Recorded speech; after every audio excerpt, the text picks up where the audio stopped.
වර්තමාන සමාජයේ ධර්ම මාර්ගය තුල ගමන් කරන මේ ජීවිතයේ උතුම් සෝවාන් සකෘදාගාමි අනාගාමි අරිහත් ඵලයන් සාක්ෂාත් කරගන්න උත්සාහ කරන අපේ ගෞරවනීය ස්වාමින් වහන්සේලාටත් ඒ වගේම පැවිදි පින්වතුන්ලාටත් මේ කාරණය ගොඩාක් වටිනවා. ඒ කියන්නේ වැරදි මාර්ගවලින් තොරව නිවැරදි මාර්ගයට එන්න. ඒක දැන් නිවැරදි මාර්ගයේ මුල අපි කොතනින්ද පටන් ගත්තේ?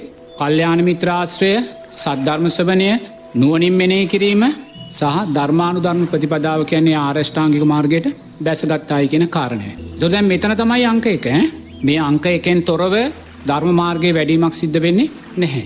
එතනින් ගිහිල්ලා අපි නගින පළවෙනි වාහනය තමයි සීල විසුද්ධිය කියන්නේ. ඒතකොට සීල විසුද්ධියෙන් තොරව නොනා කවදාක්වත් අපිට ඉන් ඉස්සරහට යන්න පුළුවන් කමක් නැහැ. තේරෙනවද? ඉන් ඉස්සරහට යන්න පුළුවන් කමක් නැහැ. ඒතකොට සීල විසුද්ධිය පරිපූර්ණ වෙච්ච තැනදී එයා නගින ගොඩ වෙන දෙවෙනි වාහනය තමයි චිත්ත විසුද්ධිය. චිත්ත විසුද්ධිය කියන්නේ මොකද්ද? සිතේ ඇතිවෙනා වූ සංවර ස්වභාවය. ඉන්ද්‍රිය සංවරය. කියන්නේ පංච නීවරණ යටපත් කරලා සප්තබොජ්ජංගයන් මතු කරගන්න. එතකොට චිත්ත විසුද්ධිය කියන වාහනයෙන් බැස්සට පස්සේ එයා ඊළඟට නගින වාහනේ තමයි දිට්ඨි විසුද්ධිය.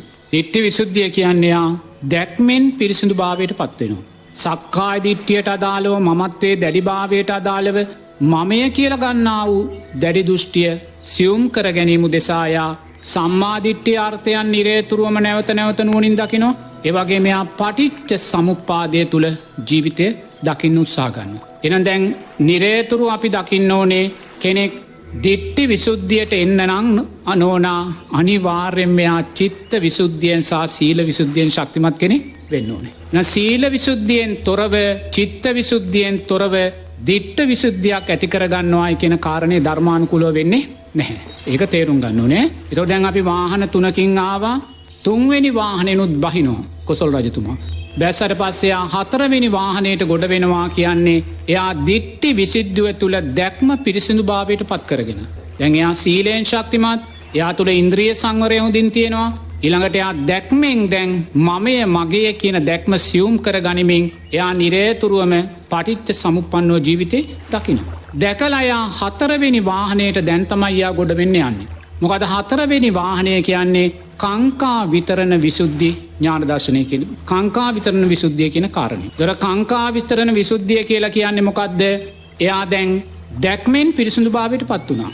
තේනවා? දැක්මෙන් පිරිසිදු භාවයට පත් වෙලා එයා දැන් පටිච්ච සමුප්පන්නව ජීවිතේ දකිමින් ඉන්න කෙනෙක්. එයා මේ පටිච්ච සමුප්පන්නව ජීවිතෙන් දකිමින් දැන් එයා කාංකා විතරණ විසුද්ධිය කියන වාහනයට ගොඩ නැගුණා කියන්නේ නෝනා. එයා දැන් නිරේතුරුවම පංච උපාදානස්කන්ධයේ අනිත්‍යභාවය දකින්න කෙනෙක්. එයා පංච උපාදානස්කන්ධයේ අනිත්‍යයි කියලා දකිනවා. එයා රූපය තුල මම ඉන්නවායි කියලා, වේදනාව තුල මම ඉන්නවායි කියලා, සංඥාව තුල, චේතනාව තුල, විඥානය තුල මම ඉන්නවායි කියන කාරණේ දකින්නේ නැහැ. එයා අවබෝධාත්මක තැනට ඇවිල්ලා නැහැ. නමුත් එයා දැන් දන්නවා රූපය කියන්නේ අනිත්‍ය වූ දෙයක් කියලා එයා දකිනවා. වේදනාව කියන්නේ අනිත්‍ය වූ දෙයක් කියලා එයා දකිනවා. සංඥාව, චේතනාව, විඥානය කියන අනිත්‍ය වූ දෙයක් කියලා දකිනවා. අපි මේ රැස් කරන්නා වූ සංස්කාරයන් අනිත්‍ය වූ දෙයක් කියලා දකිනවා. නමුත් දැක්කත් නිරේතුරුව මෙයා සමත විදර්ශනා උපක්ලේශයන් තුලයි ජීවත් වෙන්නේ. පටිච්ච සමුප්පාදයට අදාළව ජීවිතේ දකිනවා. දැකලා එයා දන්නවා මේ රූපය කියන්නේ හේතුඵල ධර්මයක්. එයා රූපය කියන්නේ හේතුඵල ධර්මයක් කියලා දකිනවා. ඒ වගේම මේ පස්සේ හේතුවෙන් සකස් වෙන වේදනාවත් හේතුවක් නිසා සකස් වෙන ඵලයක් කියලා දකිනවා. ඒතොර සංඥාව කියන්නේ වේදනාව විසින් සකස් කර දෙන ඵලයක් කියලා දකිනවා. ඒතොර සංස්කාර කියන්නේ සංඥාව විසින් සකස් කරලා දෙන ඵලයක් කියලා දකිනවා. විඥානය කියන්නේ සංස්කාරයන් විසින් සකස් කර දෙන ඵලයක් කියලා එයා දකිනවා. නමුත් දැක්කත් නෝනා ඒක අවබෝධාත්මක තැනක නැහැ. එයා නිරේතුරුවම සමත විදර්ශනාමය උපක්ලේශයන් තුල බැහැගෙන ජීවත් වෙනවා. එයා අනිත්‍යයි කියලා දැක්කත් එහා නිරේතුරුවම නෝනා එක එක ආස්වාදයන් තුලට බැසගෙන ජීවත් වෙනවා. තේනවා? දැන් සමාජයේ ඕන තරම් පිරිස ඉන්නවනේ. අනිත්‍ය වඩනවා.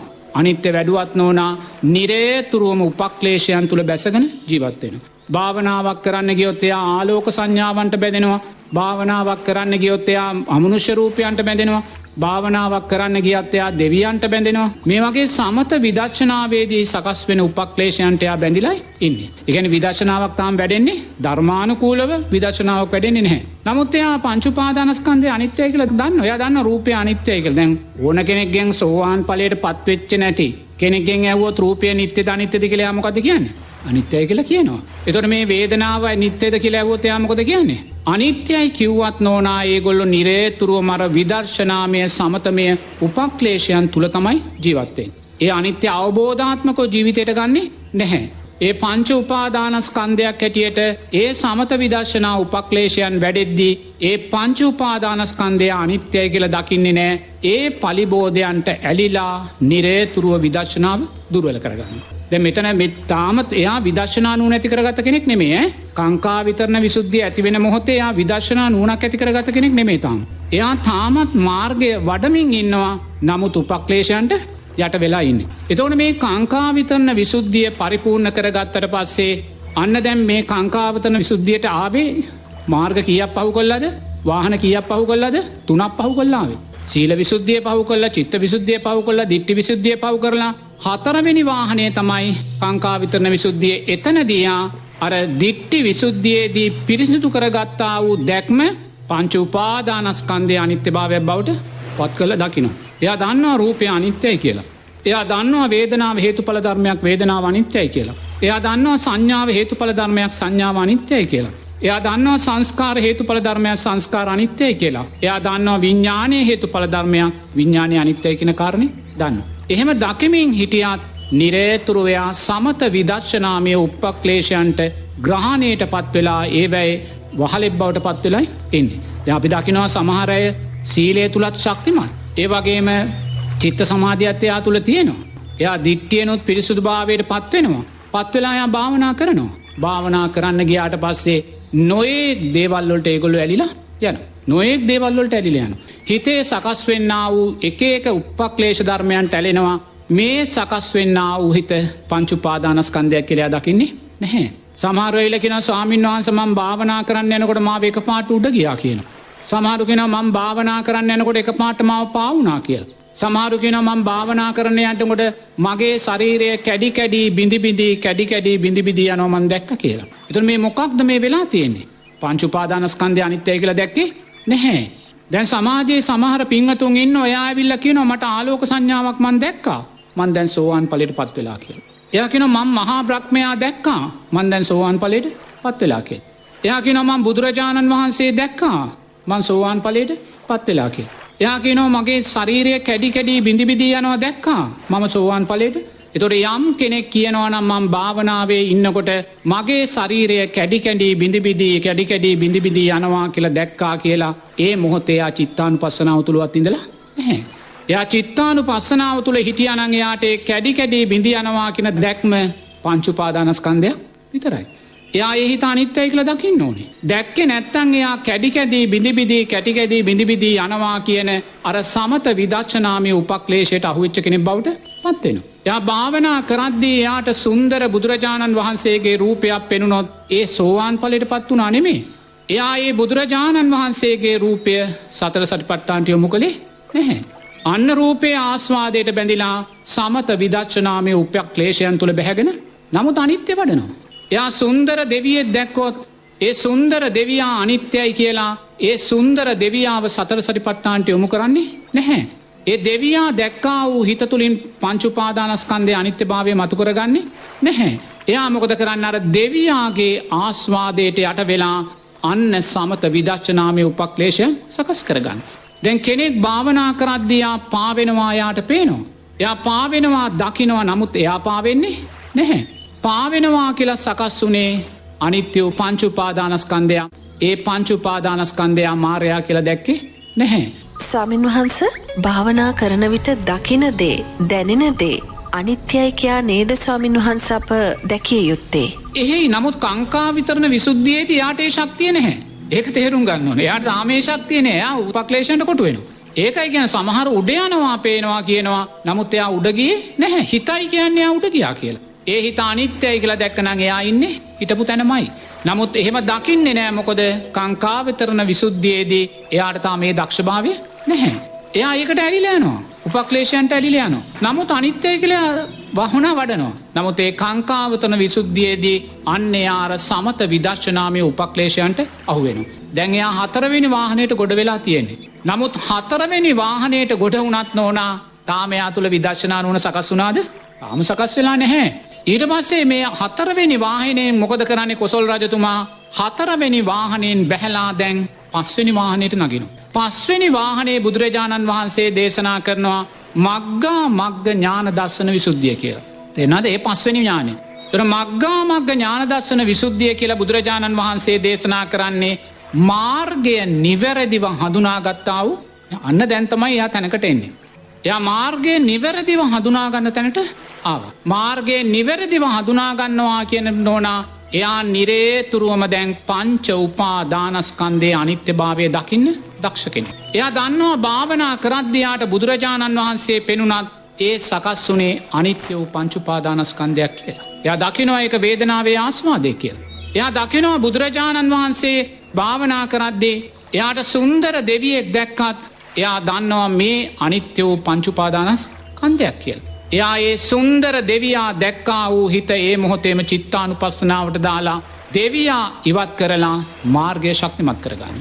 එයා පාවෙනවා කියලා දකිද්දී ඒ පාවෙනවා කියන හිත අනිත්‍යයි කියලා දකිනවා දැකලා ඒ උපක්ලේශය බිඳලා දානවා. එයා උඩ යනවා කියලා එයා දැනෙද්දී ඒ උඩ යනවා කියන හිත එයා අනිත්‍යයි කියලා දැකලා අනිත්‍ය වූ පංච උපාදානස්කන්ධයක් කියලා දැකලා එයා අර සමත විදර්ශනාමය උපක්ලේශය පරාජය කළා දානවා. එයාට අමනුෂ්‍යයෙක් පේද්දී ඒ දැක්කා වූ හිත අනිත්‍යයි කියලා දැකලා අනිත්‍ය වූ පංච උපාදානස්කන්ධයක් කියලා දැකලා ඒ සකස් වුණා වූ සමත විදර්ශනාමය උපක්ලේශ සහිත හිත පරාජය කළා දානවා. අන්න දැන් එයා දක්ෂයි.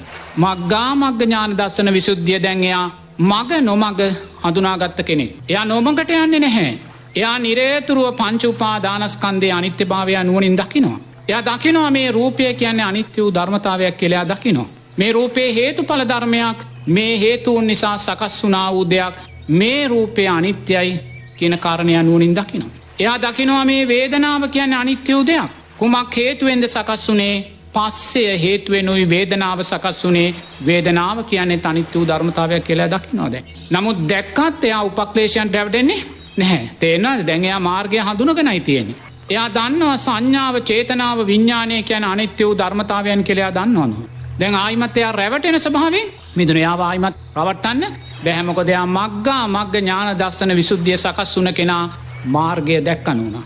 බුදුරජාණන් වහන්සේ දේශනා කළා වූ ලෝකෝත්තර ආර්ය අෂ්ටාංගික මාර්ගය හඳුනාගත්තා වූ කෙනෙක්. ඒ හඳුනා ගැනීම තුළ ඉඳගෙන යා නිරේතුරුවම සම්මා දිට්ඨිය කියන්නේ අනිත්‍ය වූ ධර්මතාවයක් කියලා දකිනවා. සම්මා දිට්ඨිය කියන්නේ අනිත්‍ය වූ ධර්මතාවයක් කියලා දකිනවා. තෙරුවන් කෙරෙහි සද්ධාව තුළ අපි කොච්චර හිටියත් ඒ තෙරුවන් කෙරෙහි සද්ධාව තුළ සකස් වෙන්නා වූ සංස්කාරයන් අනිත්‍යයි කියලා දකිනවා. එයා දැන් දක්ෂයි බුද්ධ වන්දනාවක් කරලා බුද්ධ වන්දනාව අවසානයේදී ඒ බුද්ධ වන්දනාව තුළින් රැස් වුණා වූ සංස්කාරයනුත් අනිත්‍යයි කියලා දකින්නේ. එයා කවදාක්වත් ඒ සංස්කාරයන්ට බැඳෙන්නේ නැහැ.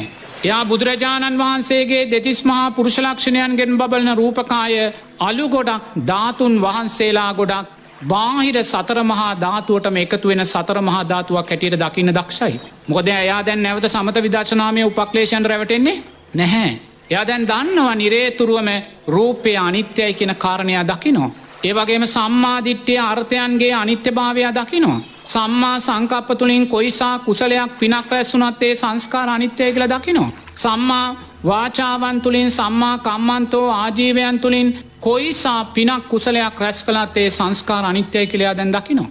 ඒ වගේම සම්මා වායාමෝ සම්මා සතිය තුලින් කොයිසා පිනක් කුසලයක් අපි රැස් කළත් ඒක අනිත්‍යයි කියලා දකිනවා. ඒ වගේම සම්මා සමාධිය තුල රූපාවචර අරූපාවචර ධ්‍යාන සම්පත් අපි ලැබුවත් ඒ සෑම ධ්‍යාන සම්පතක්ම අනිත්‍යයි කියලා එයා දකිනවා.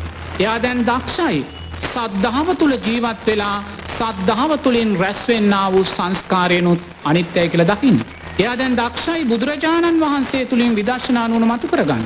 එයා දක්ෂයි ධර්ම රත්නය තුලින් සංඝ රත්නය තුලින් විදර්ශනා නුවණ මතු කරගන්න. එයා දන් දීලා දානේ ආනිසංස ආයුෂ වර්ණය සැපේ බලය ජීවිතයට ලබලා ඒ ආයුෂ වර්ණය සැපේ බලය අනිත්‍යයි කියලා දකින්න දැන් එයා දක්ෂයි. සීලය තුල ශක්තිමත් භාවයට පත් වෙලා ඉන්ද්‍රිය සංවරය ඇති වෙලා ඒ සීලෙන් ලැබෙන්නා වූ සංස්කාරයන් අනිත්‍යයි කියලා දකින්න දැන් එයා දක්ෂයි. ඒ වගේ නිරේතුරුව මෛත්‍රිය තුල ශක්තිමත් වෙලා මෛත්‍රියෙන් රැස් වෙන්නා වූ සංස්කාරයන් අනිත්‍යයි කියලා එයා දකින්න දැන් දක්ෂයි. මොකද එයා මාර්ගය හඳුනගට තියෙන. තම අවබෝධාත්මක දැනට ආවේ නැහැ. ඒ දැක්ම තුළ එයා ඉන්නවා. ඒ දැක්මේ විකෘතියක් සිද්ධ වෙන්නේ නැහැ. එයා සමාධි භාවනාවක් පුහුණු කළත් පළවෙනි ධ්‍යාන තලයේ ස්පර්ශ කළත් දෙවෙනි ධ්‍යාන තලයේ ස්පර්ශ කළත් ඒ ධ්‍යාන තලයෙන් බහින මොහොතේම මේ සකස් වුණා වූ සුන්දර වේදනාවේ ආස්වාදයක් අනිත්‍යයි කියලා දකින්න දක්ෂයි නේ. අන මග්ගා මග්ග ඥාන දර්ශන විසුද්ධිය මාර්ගය දැක්ක කෙනෙක්. ආයිමත් එයා නොමග යන්නේ නැහැ. නොමග යන්නේ මාර්ගය දැක්ක කෙනෙක්. දැන් මග්ගා මග්ග ඥාන දර්ශන විසුද්ධිය කියන රතෙන් එයා බහිනවා. බැහැලා යා නගින්නේ කොහාටද? ප්‍රතිපදා ඥාන දර්ශන විසුද්ධිය කියන රතේට නගිනවා. ප්‍රතිපදා ඥාන දර්ශන විසුද්ධිය. එතකොට දැන් ප්‍රතිපදා ඥාන දර්ශන විසුද්ධිය කියන්නේ කීයක ඵලයක්ද? සීල විසුද්ධියේ, ඒ වගේම චිත්ත විසුද්ධියේ, දිට්ඨි විසුද්ධියේ, කාංකාවතරණ විසුද්ධියේ, මග්ගා මග්ග ඥාන දර්ශන විසුද්ධියේ ඵලයයි 6 වෙනි වාහනය මොකද්ද? ප්‍රතිපදා ඥාන දර්ශන විසුද්ධිය. එතකොට ප්‍රතිපදා ඥාන දර්ශන විසුද්ධියේදී නෝනා එයා කරන්න තියෙන එක දෙයයි පංච උපාදානස්කන්ධයේ අනිත්‍යභාවය මතු කළ දකිනවා. එයාට අරමුණු වෙන සෑම රූපයක්ම එයාට සකස් වෙන සෑම සිතුවිල්ලක්ම එයා නිරේතුරුව පංච උපාදානස්කන්ධයේ අනිත්‍යභාවය මතු කළ දකිනවා. බුදුරජාණන් වහන්සේගෙන් භික්ෂුන් වහන්සේ නමක් ප්‍රශ්නයක් අහනවා භාග්‍යවතුන් වහන්සේ කෙනෙක් උතුම් සෝවාන් ඵලයට පත් වුණොත් ඊට පස්සේ යාට කුමක්ද කරන්න තියෙන්නේ කියලා. ඒතර බුදුරජාණන් වහන්සේ දේශනා කරනවා යමෙක් සෝවාන් ඵලයට පත් වුණාද එයාට කරන්න කාර්යයන් දෙකක් නැහැ. එක කාර්යයයි තියෙන මොකද්ද? එයා පංච උපාදානස්කන්ධය නැවත නැවත නැවත නැවත අනිත්‍ය වශයෙන් දකිනවා. මොකද එයාට දැන් සීලය පිළිබඳ ප්‍රශ්නයක් නැහැ. සීලය ආර්ය සීලයක් හැටියට වැඩිලා. සද්ධාව පිළිබඳ ප්‍රශ්නයක් නැහැ. සද්ධාව අචල සද්ධාවක් හැටියට වැඩිලා. එතකොට මේවා විදර්ශනාත්මකව බලධර්මයන් හැටියට වඩාගෙන ඉස්සරහට යෑමයි තියෙන්නේ. ඒ විදර්ශනාත්මකව බලධර්මයක් හැටියට ඒවා වඩලා දෙන්නේ කවුද? පංච උපාදානස්කන්ධයේ අනිත්‍යභාවයයි. එහෙනම් සෝවාන් ඵලයට පත් වුණ කෙනාට කරන්න තියෙන්නේ මොකද්ද? එකම කාර්යය පංච උපාදානස්කන්ධයේ අනිත්‍යභාවය දකින්න. එහෙම දකින්නකොට මොකද වෙන්නේ? අන්‍යයා සකෘදාගාමි ඵලයට පත් වෙනවා. සකෘදාගාමි ඵලයට පත් වුණ කෙනාට කරන්න කාර්යයන් දෙකක් නැහැ. ඒ තියෙන්නේ එක කාර්යයයි. මොකද්ද යාට තියෙන්නේ? සකෘදාගාමි ඵලයට පත් වෙච්ච කෙනා නැවත නැවත නැවත නැවත පංච උපාදානස්කන්ධයේ අනිත්‍යභාවය දකිනවා. අන්න එයා අනාගාමි ඵලයට පත් වෙනවා. අනාගාමි ඵලයට පත් වුණාට පස්සේ යාට මොකද්ද කරන්න තියෙන්නේ? එයාට කරන්න වෙන දෙයක් නැහැ. එයාට තියෙන්නේ පංච උපාදානස්කන්ධයම අනිත්‍ය වශයෙන් දකිනවා. දකින්නකොට එයා අන්න උතුම් රහත් ඵලයට පත් වෙනවා කියලා බුදුරජාණන් වහන්සේ දේශනා කරනවා. එයා මග්ගා මග්ග ඥාන දර්ශන විසුද්ධියේදී ආ දැන් මාර්ගය හඳුනාගත්තා. නිවැරදි මාර්ගය දකිනවා. නිවැරදි මාර්ගය මේකයි. විදර්ශනාමය මාවතයා මතු කරගත්තා. අන්නේ මාවතේ ශක්තිමත් පංච උපාදානස්කන්ධයේ අනිත්‍යභාවයම වඩමින් යන. එයා සෑම රූපයක්ම ස්පර්ශන වෙන කරන වෙලාවේ ඒ සෑම රූපයක්ම විදර්ශනාවෙන් එයා දකිනවා. කොතනකවත් රූපයකට ආස්වාදයකට එයා බැඳෙන්න යන්නේ නැහැ. මොකද මාර්ගයේ ශක්තිමත්ව වැඩිලා තියෙන්නේ. මාර්ගයේ වැඩිලා. ඒ නිසා දකින්නා වූ සෑම රූපයක්ම එයා විදර්ශනාවෙන් දකිනවා. එයාට මොන සිතුවිල්ලක් අරමුණු වුණත් ඒ සිතුවිල්ල අරමුණු වෙන්නේ රූපයක් ඇසුරෙන්. එයා ඒ රූපය මතු කරලා ගන්නවා. දැන් ඔබ හිතන්න උදේ ඉඳන් මේ දක්වා සිතුවිලි කී දහයක් ඇති වෙන්නේ නැද්ද? ඒ සෑම සිතුවිල්ලක්ම ඇති උනේ බාහිර රූපයක් අරමුණු කරගෙනමයි. නැත්තම් මේ ආධ්‍යාත්මික රූපයම අරමුණු කරගෙනමයි. නමුත් එතනදී ආ සකස් වෙන සෑම සිතුවිල්ලක් පාසාම එයා මොකද්ද කරන්නේ? බුදුරජාණන් වහන්සේ මොකද්ද කරන්නේ කිව්වේ කියන කාරණේ බලනවා. බුදුරජාණන් වහන්සේ මුලින්ම මොකද්ද කියන්නේ? සිතුවිල්ලක් සකස් වෙන මොහොතේම හිත අනිත්‍යයි කියලා දකින්න කියලා බුදුරජාණන් වහන්සේ මුලින්ම අපිට කියන්නේ. බුදුරජාණන් වහන්සේ මුලින්ම අපිට කියන්නේ මොකද්ද? සිතක් සකස් වෙන සෑම මොහොතක මේ සිත සකස් වීමට අරමුණ වුණා වූ ආධ්‍යාත්මික සහ බාහිර රූපය විදර්ශනාවෙන් දකින්න කියලා. ඒකයි බුදුරජාණන් වහන්සේ මුලින්ම කියන්නේ සතර සතිපට්ඨාන සූත්‍රයේ. මුලින්ම ආධ්‍යාත්මික රූපයත් බාහිර රූපයත් විදර්ශනාවෙන් දකින්න. එතකොට මේ විදර්ශනාවෙන් දකිද්දී අන්‍යයා දක්ෂයි. දැන් ප්‍රතිපදා ඥාන දර්ශන විසුද්ධිය කියන වාක්‍යයට ගොඩ වෙච්ච කෙනා එයා තුල සකස් වෙන සෑම සිතුවිල්ලකටම හේතු වෙන්නා වූ ඒ ආධ්‍යාත්මික තමාගේ රූපයත් බාහිර රූපයත් එයා සතර සතිපට්ඨානට යොමු කරලා දකිනවා. පංච උපාදානස්කන්ධයේ අනිත්‍යභාවයට යොමු කරලා එයා දකිනවා. එයා දකිමින් නිරේතුරුවම මේ රූපය දෙතිස් කුණුපයක් හැටියට එයා මතු කරලා දකිනවා. ඊළඟට මේ රූපය ආයතන හයක් හැටියට මතු කරලා දකිනවා. මේ රූපය නිරේතුරුව සතර මහා ධාතුවක් හැටියට මතු කරලා දකිනවා. මේ රූපය නිරේතුරුවම අනිත්‍ය වන ඉරියව් පවත්වන කයක් හැටියට එයා මතු කළ දකිනවා. මේ රූපය මරණානුස්සතියක් හැටියට එයා මතු කළ දකිනවා. මේ රූපය අර සුසාන භූමියේ කුණු වෙලා නරක් වෙලා සතුන් විසින් කාලා අර ඇටකඩු ගොඩක් බවට පත් වෙලා මහා පොළවට බාහිර සතර මහා ධාතුවටම එකතු වෙලා යන හැටි අනුවනි දකිනවා. එයා මේ රූපය අට්ටික සංඥාවක් බවට පත් කරලා දකිනවා. නිරේතුරුව මෙයා සකස් වෙන සෑම රූපයක්ම මගහැරල යන්නේ නැහැ. ඒ සෑම රූපයක් මෙයා විදර්ශනානුවන මතුවෙන ආකාරයෙන් කායානුපස්සනාව වැඩෙන ආකාරයෙන් මතු කරගන්න දක්ෂය බවට පත්වෙනවා. එනිසා නිරේතුරුවම ප්‍රතිපදා ඥාන දස්සන විසුද්ධියේදී නෝනා එයාට කරන්න තියෙන්නේ නිරේතුරුව පංච උපාදානස්කන්දය අනිත්‍ය භාවය දකිනවා. ඒ පංච උපාදානස්කන්දය සකස්වීමට මූල බීජය වන කායානුපස්සනාව මේ රූපයේ අනිත්‍ය භාවය නිරේතුරුව කායානුපස්සනාව සතර සටිපට්ඨානය හැටියට මතු කොල්ලය දකිනවා. මෙහෙම දකිමින් සෝවාන් ඵලයට පත්වෙන කෙනා මේ වෙලාවේ සෝවාන් ඵලයට පත්වෙනවා. එයා සක්කාය දිට්ඨියේ දැඩිභාවය සියුම් කරගෙන මමත්වයේ දැඩිභාවය සම්පූර්ණයෙන්ම නිරෝධය කරලා සක්කාය දිට්ඨිය නිරෝධය කරලා උතුම් සෝවාන් ඵලයට පත්වෙනවා. ඉන් එහාට යන කෙනා සෝවාන් ඵලයට ඉදිරියට යන කෙනා නිරේතුරුව නෝනා තවදුරටත් පංච උපාදානස්කන්දයේ අනිත්‍යභාවය දකිමින් නිරේතුරුව මෙයා එකම මාර්ගය දැක්ක කෙනෙක් යට මාර්ගය පිළිබඳ කිසිම සැකයක් නෑ. එයා දැන් තෙරුවන් කරේ අචල සද්ධාවට ඇවිල්ලා සීලේ ආරශීලයක් හැටියට එයා තුළ වැඩිලා එනිසා යා නිරේතුරුව මෙයාට තියෙන්නේ මාර්ගය කරේ විශ්වාසයෙන් බුදුරජාණන් වහන්සේ කරේ විශ්වාසයෙන් එයා ජීවිතයේ මරණයට දාලා ගමන ඉස්සරහට යනවා. මොකද ඒ තරම් එයාට විශ්වාසයි දැන් මාර්ගය. මොකද එයා බුදුරජාණන් වහන්සේ කරේ අචල සද්ධාවට ආවා. බුදුරජාණන් වහන්සේගෙන් තොර ලෝකයක් එයා දකින්නේ නැහැ. ඒ ශාස්තුන් වහන්සේ බුදුරජාණන් වහන්සේ වුණත් ඒ ශාස්තුන් වහන්සේත් අනිත්‍යයි කියලා උන්වහන්සේ දැන් දන්නවා. ඒ ශාස්තුන් වහන්සේ දේශනා කළ උතුම් ධර්මරත්නයත් අතුරුදහන් වෙලා යනවා කියලා උන්වහන්සේ දන්නවා. ඒ ශාස්තුන් වහන්සේගේ ආර්ය මහා සංඝරත්නයත් කාසාය කණ්ඨක වෙලා අතුරුදහන් වෙනවා කියලා දන්නවා. එයා ඒ අනිත්‍ය දකිමින් බුදුරජාණන් වහන්සේ මුල් කරගෙන බුදුරජාණන් වහන්සේ කරේ විශ්වාසයෙන් එයා ජීවිතේ මරණයට දානවා. ජීවිතේ මරණයට දාලා නිරේතුරුව ධර්ම මාර්ගය හබාගෙන යනවා කියනවා. ප්‍රතිපදා ඥාන දර්ශන විසුද්ධියේදී. ඒ ධර්ම මාර්ගය හබාගෙන යද්දී එයාට ජීවිතය තුල නෝනා දැන් ජීවත් වීමේ ආසාවක් නෙමෙයි තියෙන්නේ. මොකද එයාට පංච උපාදානස්කන්ධය ක්‍රියා කලකිරලා ඉන්නේ. ජීවිතේ පිළිබඳ ආසාවක් නෙමෙයි තියෙන්නේ. එයාට ඕනේ ජීවිතෙන් මිදීම පිළිබඳ ඒකත් ආසාවක් බවට පත් වෙන්නේ නැහැ. ජීවත් වෙන්න හෝ ජීවිතේ මිදෙන්න හෝ කියන කාරණා දෙක නෙමෙයි. නැවත මේ භව ගමන නිමා කරගන්න ඕනේ කියන අපේක්ෂාව විතරයි තියෙන්නේ. ඒ අපේක්ෂාවත් එයාට අනිත්‍ය වූ පංච උපාදානස්කන්ධය විතරයි. එතන ඉඳන් එයාට අරමුණු වෙන සෑම රූපයක්ම නෝනා එයා සතර සටිපට්ඨානය මතුවෙන ආකාරයෙන් පංච උපාදානස්කන්ධය මතුවෙන ආකාරයෙන් මතු කරගන්න දක්ෂයි.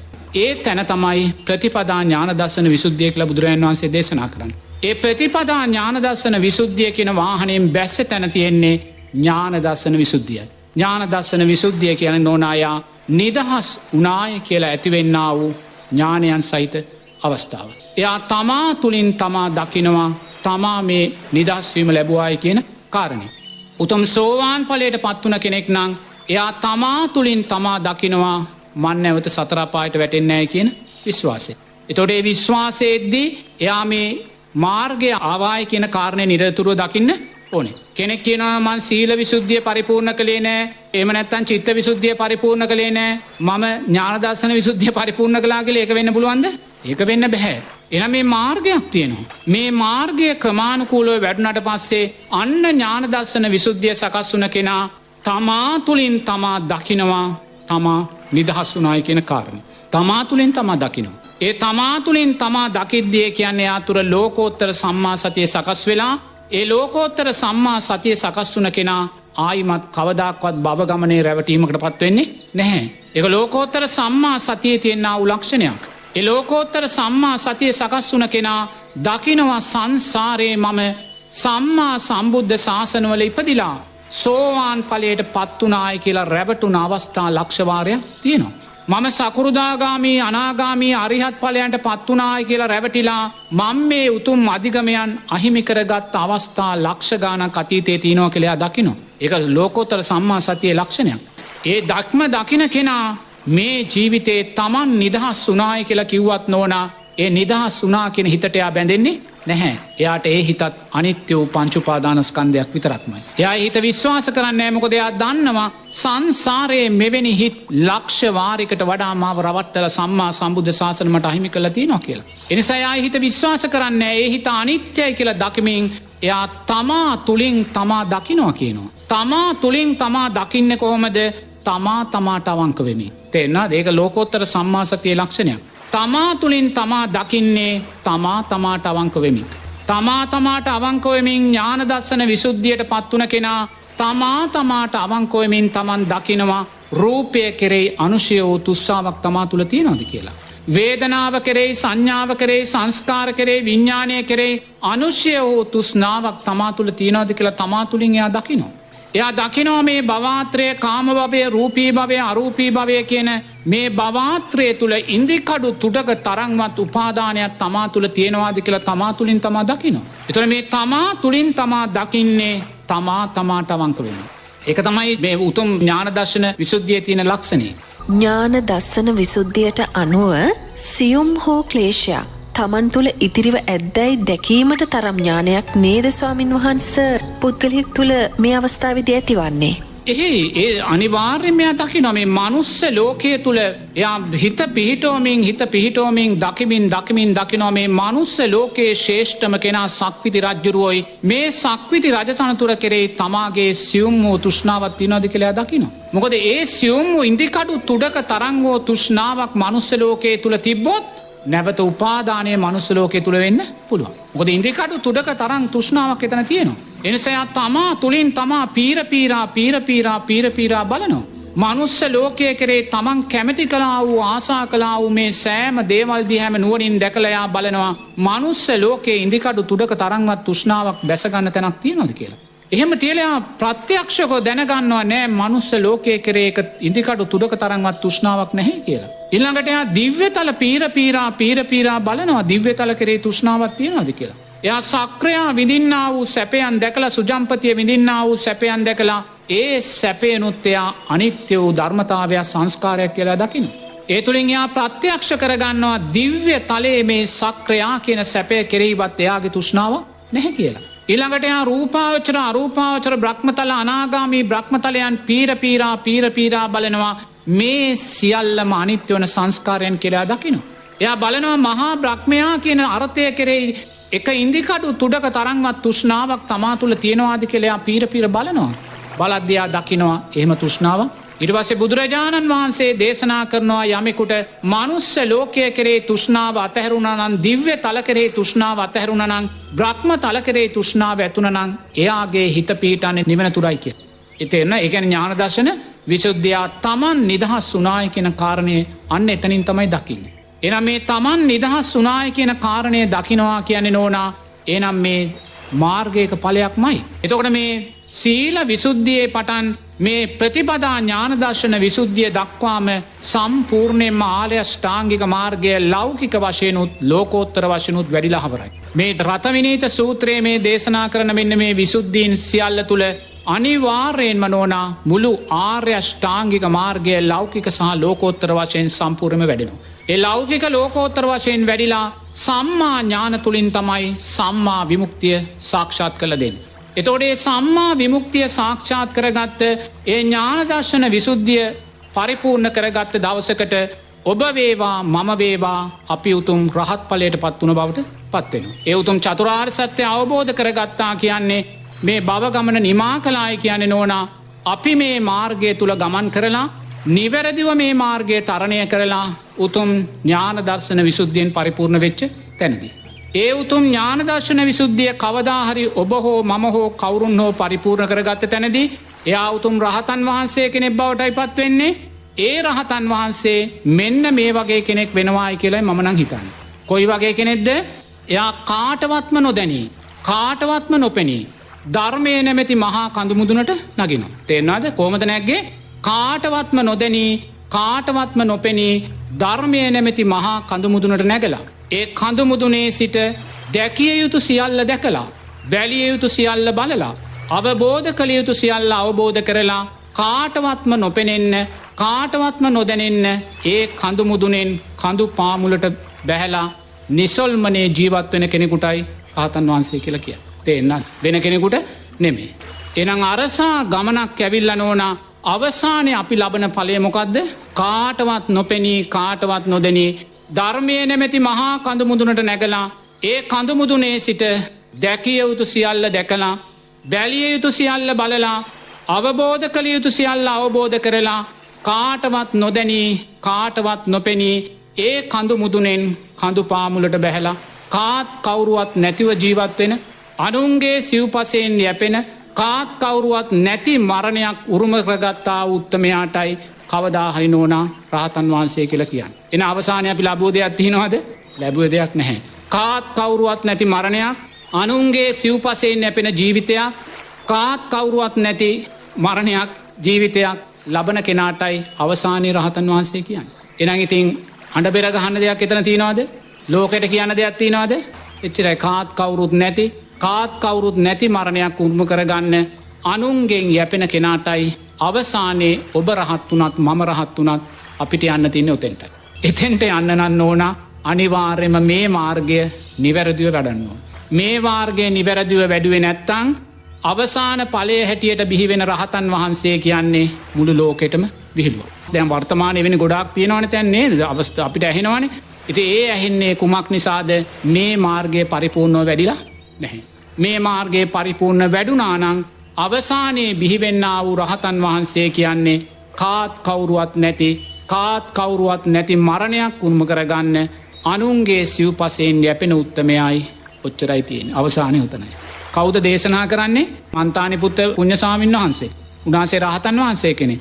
දැන් මේ රහතන් වහන්සේ මේ සියලු දේ ප්‍රකාශ කළේ කාටද? සාරිපුත්ත මහරහතන් වහන්සේට. එතකොට දැන් තාම මේ මගේ තමන්ගේ ඉස්සරහිනේ සාරිපුත්ත මහරහතන් වහන්සේ කියලා එයා දන්නේ නැහැ. එයා දන්නේ නැහැ. නමුත් සාරිපුත්ත රහතන් වහන්සේ දන්නවා මේ ආවල් ස්වාමීන් වහන්සේ කියලා. මොකද උන්වහන්සේ හොයාගෙනමයි ආවේ.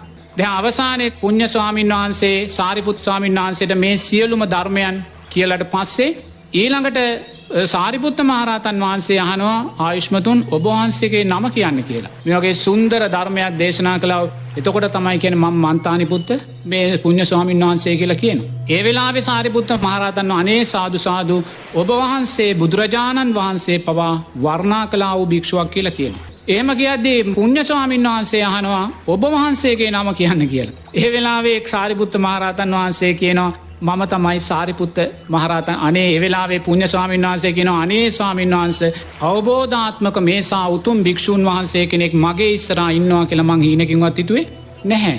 මේ වගේ ස්වාමීන් වහන්සේ කෙනෙක් සාරිපුත්ත මහරහතන් වහන්සේ මගේ ඉස්සරහා ඉන්නවා කියලා අනේ මම නම් එක මොහොතක්වත් හිතුවේ නැහැ. මට එහෙම හිතුණා නම් මේ කිසිම උපමාවක් මට මතකෙට එන්නෙත් නැතු වෙන්න තිබ්බා කියලා. තේරෙනවද? මේ කිසිම උපමාවක් මට මතකයට එන්නෙත් නැතු වෙන්න තිබ්බා. මොකද ඔබ වහන්සේගේ ශ්‍රේෂ්ඨභාවය, ජේෂ්ඨභාවය ඔබ වහන්සේගේ වූ කරුණාව දැකලා ඒ නිසාම මේ කිසිම උපමාවක් මට මතකයටවත් එන්නේ නැතු වෙන්න තිබ්බා කියලා උන්වහන්සේලා දෙන මේ පින අනුමෝදන් වෙලා එතනින් ඒ කාරණේ අවසන් වෙනවා. ඒ කාරණේ අවසන් වුණත් ඒ උතුම් ධර්මය වර්තමාන සමාජයට ගොඩාක් වටිනවා. මොකද වර්තමාන සමාජය මේ අඩු මාර්ගයකින් කෙටි මාර්ගයකින් නිවන් සොයා යන මාවත් වලට යන්න යොමු වෙලා තියෙනවා. මේ අඩු මාර්ග කෙටි මාර්ග ඔස්සේ නිවන් සොයාගෙන යන ගමනක් යන්න යනවා.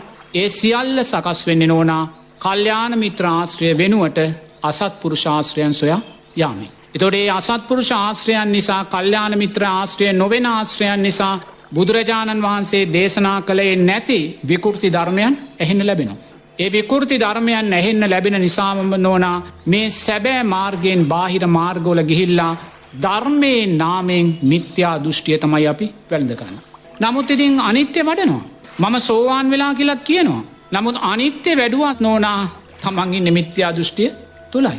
මොකද කල්යාණ මිත්‍ර ආශ්‍රය තුලින් සැබෑ මාර්ගය නෙමෙයි ගියේ. වෙන වෙන කවුරු හෝ ගිහි කෙනෙක් කියන බණක්, දෙවි කෙනෙක් කියන කනක්, බ්‍රහ්මයෙක් කියන බණක් මේවා උස්සේ ඇදින් ගිහිල්ලා ඔන්න නෝනා සම්පූර්ණ මිත්‍යා දෘෂ්ටියක් කරයි අවසානයේ ගිහිල්ලා නතරලා තියෙනවා. ඒ නිසා වර්තමාන සමාජයේ මේ ප්‍රවණතාවය හුඟක් වැඩි. ඒ නිසා නිරේතුරු ඔබ දක්ෂ වෙන්න බුදුරජාණන් වහන්සේ දේශනා කළා වූ සැබෑ ධර්ම මාර්ගයේ වැටිලා තියෙන කල්යාණ මිත්‍රාශ්‍රය, සද්ධර්ම ශ්‍රවණය, නුවණින් මෙනෙහි කිරීම, ඒ වගේම උතුම් ආරෂ්ඨාංගික මාර්ගයට බැස ගැනීම, ඒ තුලින් සීල විසුද්ධිය තුළින් චිත්ත විසුද්ධිය තුළින් දිට්ටි විසුද්ධිය තුළින් කංකා විතරණ විසුද්ධිය තුළින් මග්ගා මග්ග ඥාන දර්ශන විසුද්ධිය ඉන් පස්සේ ප්‍රතිපදා ඥාන දර්ශන විසුද්ධිය ඔස්සේ ඥාන දර්ශන විසුද්ධිය කියන මම නිදහස් වුණාය කියන සැබෑම නිදහස්වීම කියන කාරණය සාක්ෂාත් කරගන්න. එසේ නොවුනොත් අපි නිදහස්වීම කියන කාරණය තුළ සමහරවිට බරපතල මිත්‍යා දෘෂ්ටික භාවයන් වැළඳ ගන්න පුළුවන්.